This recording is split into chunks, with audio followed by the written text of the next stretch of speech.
is the Fade 5 Podcast with Brad Evans and Nate Lundy. Place your bet. Brad the Big Noise Evans with you. Nathaniel Lundy, the good sir, as well. This is the Fade 5 Podcast. We are streaming on the Fade the Noise YouTube channel. You can check us out there if you want to see us in animated picture and sound, or if you're just all about tickling the earbuds. Please download, rate, and review this podcast or broadcast wherever you get your podcasts. And Lundy, I don't know about you, but week 3 hit me in the place that really hurt in the nether regions. A lot of displaced junk as a result of units lost. And I continuously am losing units on these primetime games. You know, we had the opener with the Rams and the Bills, and that was glorious. I was up over 4 units right out of the gate, and it's been large losses ever since. And I got a feeling it's going to be more of the same tonight because we have Cowboys, we have Giants. Get your barf bags ready. Make sure you have Mas Tequila because you're going to need it to try to get to, through 3.5 hours of what will surely be like 6-3 football. So we got a total of 39 in this game, and the Giants are laying 1. You got to wager to make this thing entertaining. So what are you going to do?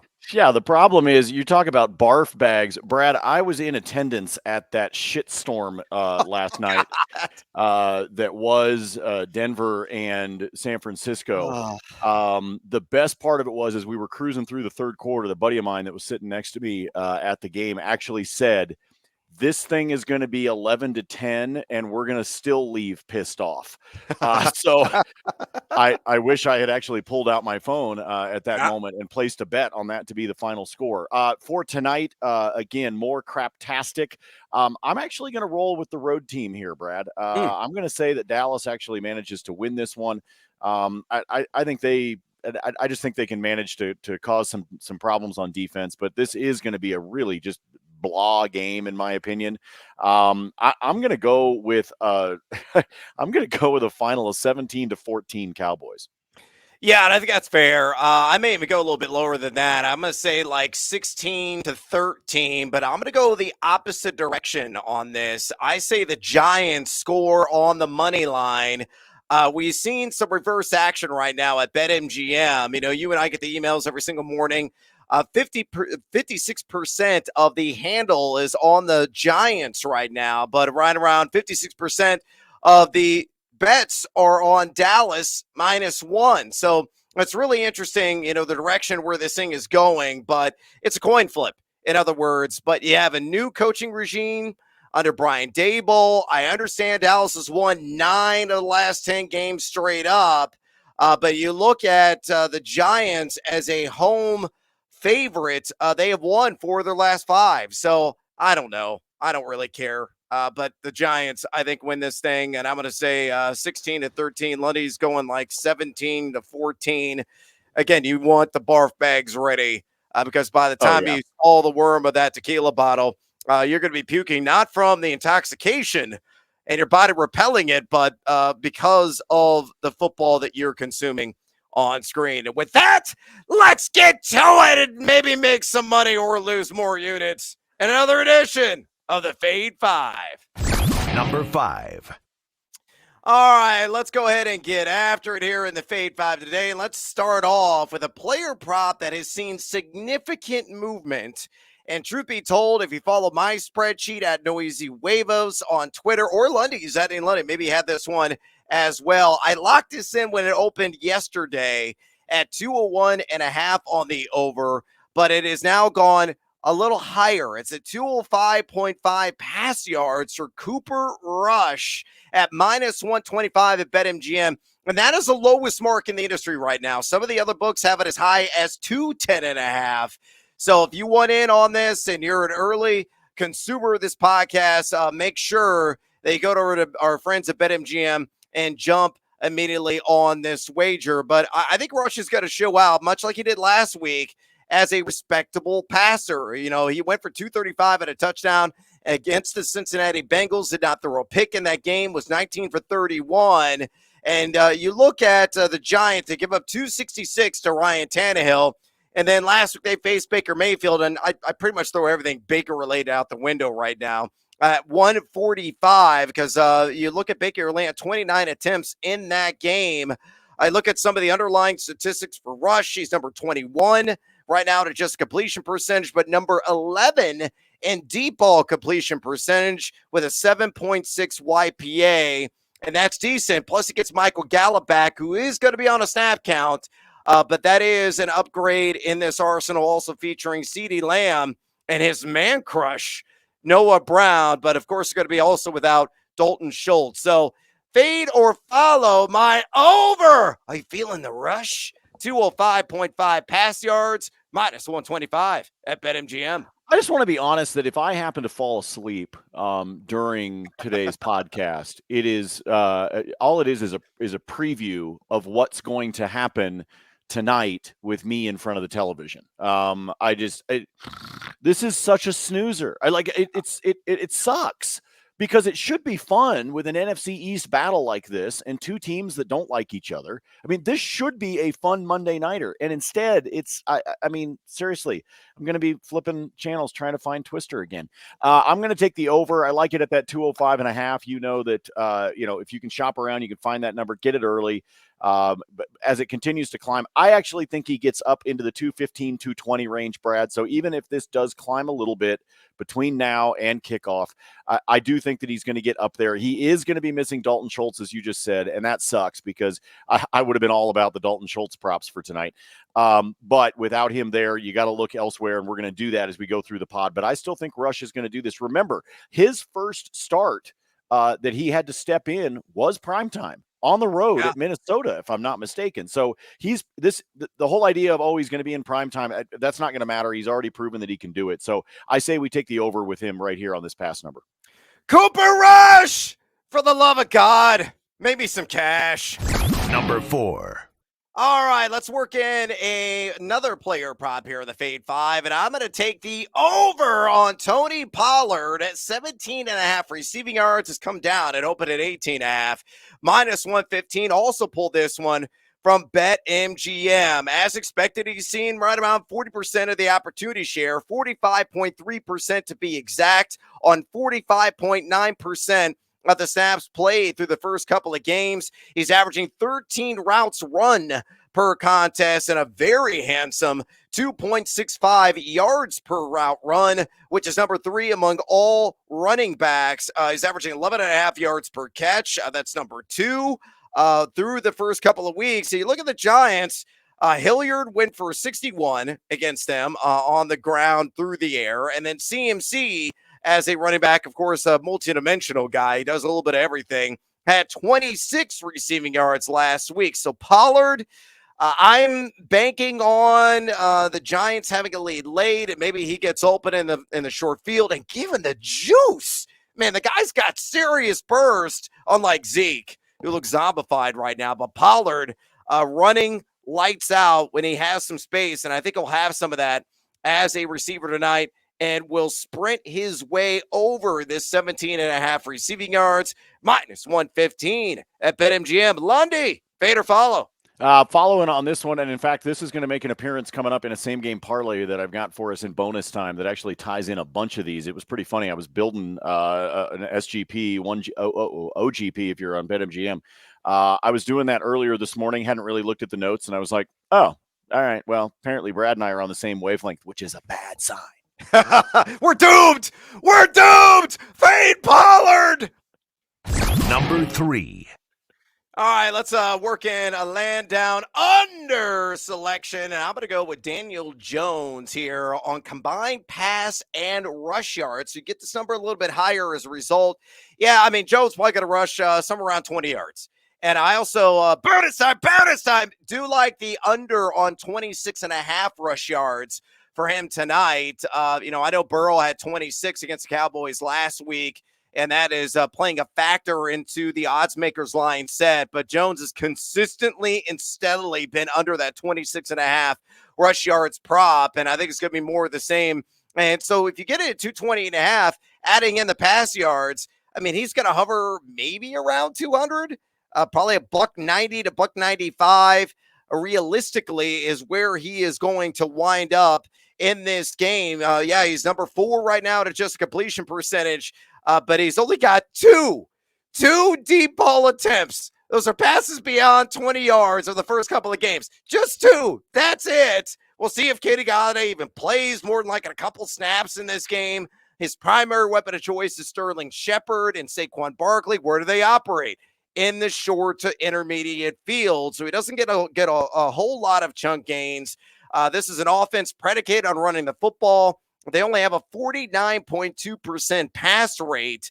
And he went for a $1.88 through the air against the Titans, a $1.76 through the air against Carolina. And Dallas limited Joe Burrow to 199, though also gave up 26 on the ground. And that still goes under this total. And I think the outcome could be very similar. So Lundy, fade or follow Daniel Jones under 228.5 pass plus rush yards. Minus 115 at BetMGM. I'm not a big fan of this one. I'll be honest with you. I think you add these two together. I'm just worried there's going to be one fluky play, something weird that's going to wind up happening. And yes, he does work in that short field, but what happens if all of a sudden Barkley, little stiff arm, little get out of my way, and he, actually moves one down the field and moves the chains just a little bit. So the fact that it's these two added together, man, I don't really like this one. I'm actually going to fade you just because I think he's going to just barely creep over the top of this.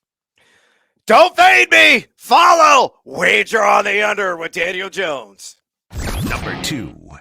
All right, number 2, let's get after with a guy who has really come on strong and has been a fantasy football waiver wire gem. And for those of you, especially in deep leaguers like me, I played a 20-teamer. Yes, I'm sick in the head.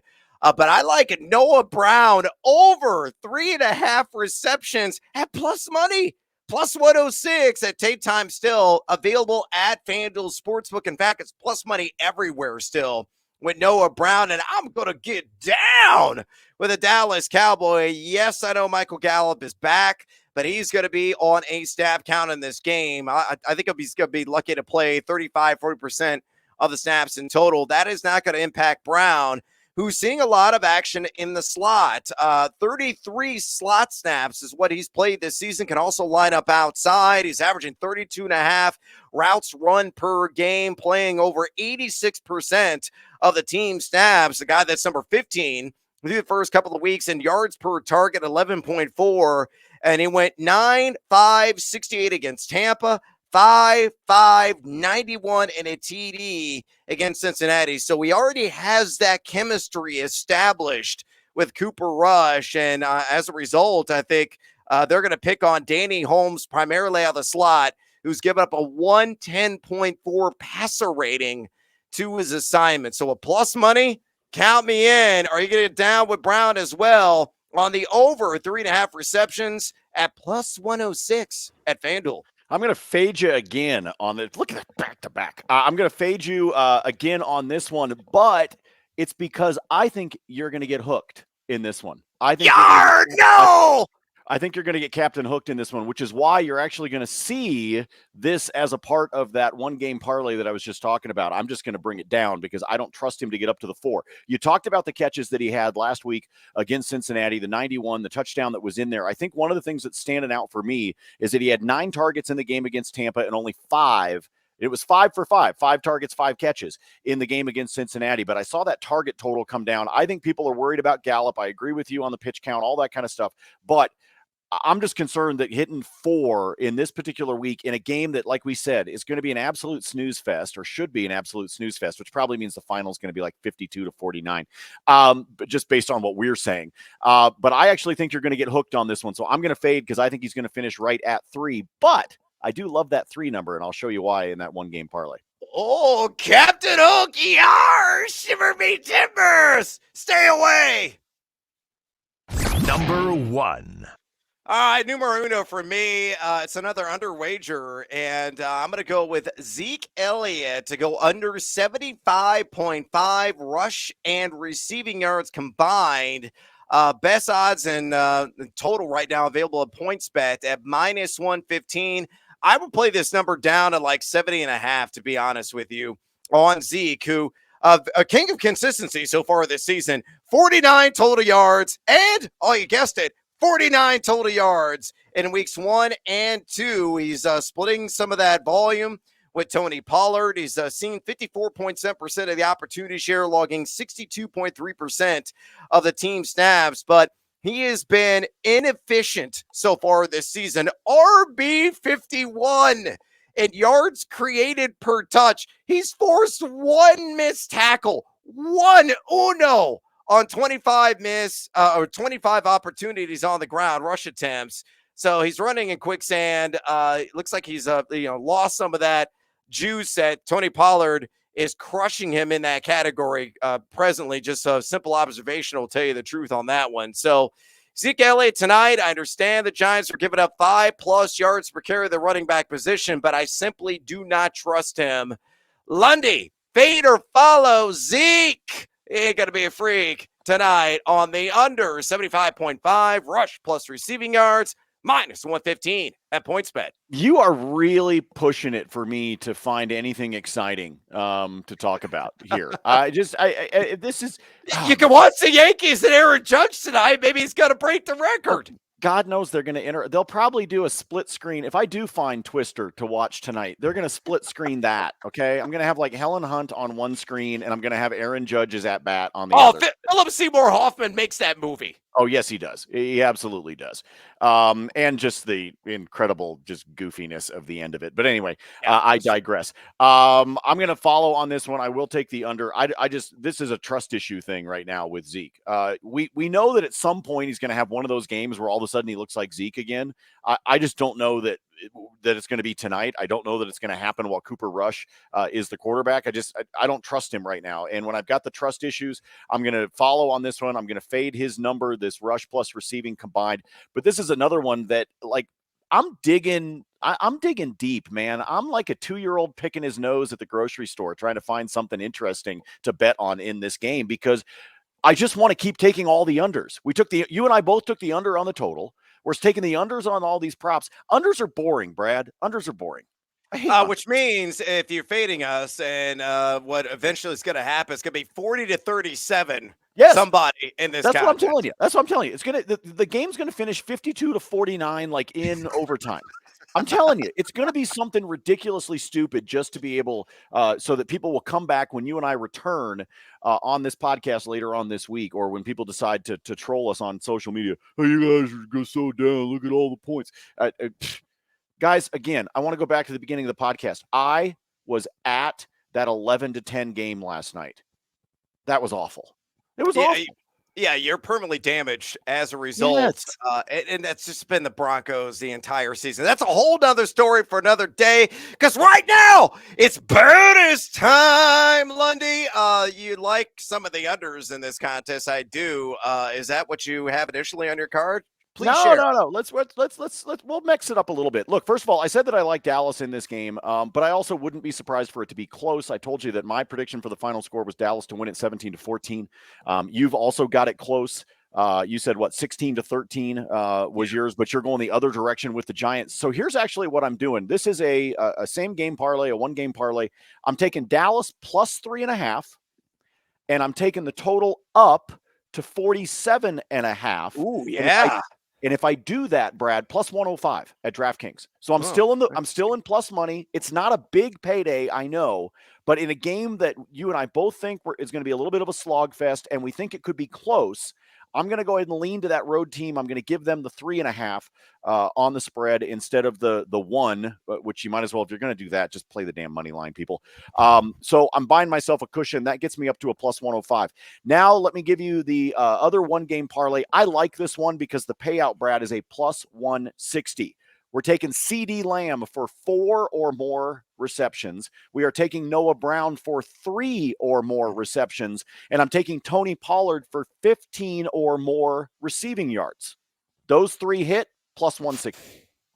Ooh, yeah, that's sexy. I like that quite a bit. I also have... That's a DraftKings. Oh, that's a DraftKings. Okay. I also have a little 3-legger, and I did an odds boost with this at DraftKings as well. I took Zeke up to 74.5 rush yards on the under, Michael Gallup, again, who's going to be limited on a snap count, his first game back coming off the ACL injury, 44.5 is the under on receiving yards there. And Saquon, 9.5 on the over receiving yards. That's it. So with that odds boost, it's plus 162 right now at DK. Additionally, I like Gallup just under the 27.5 line. I grabbed it at 30.5 when it opened. It's at 27.5 right now at BetMGM at minus 115. Still like the under on that one. And two, I do like the Giants on money line. So I'm going opposite of Lundy. So here's a little two-legger. Give me the G-Men to win straight up. And then like Lundy's strategy, I'm going to take the total up, not quite as high as him, to 46.5. So G-Men to win, 46.5 on the total. Put those two together, plus 160 right now at DraftKings Sportsbook. And hell, I'll work in a baseball pick for you just because I want something else to watch that is not on the gridiron tonight. And that is Rafael Devers of the Bo Sox to get an RBI at plus 130 against the Baltimore Orioles. He is 5 for 13 with a home run and 4 RBI against Jordan Lyles in his career. And so far this season, a .313 batting average against the Baltimore Orioles, as Devers have. Not only that, but Jordan Lyles, just an 8.00 ERA in 4 starts against Boston this season. So a lot of factors playing into that. I like Devers again to score an RBI at plus money. And we are out of time here on the Fade 5 podcast. Please rate, review us, whether you're consuming this on YouTube or by ear only, wherever you get your podcasts. And also follow us on Twitter. Follow Nate Lundy and his awesome spreadsheet at Nate Lundy. Follow me and my negative gaining spreadsheet at It's been bad, man. Week 3 has been brutal. Can we get some sinking scoring? Maybe it's going to happen early on England next week because we do have a London game bright and early on Sunday morning. But other than that, just continue to fade me and make some money. Until next time, as always, fade or follow. That is up to you.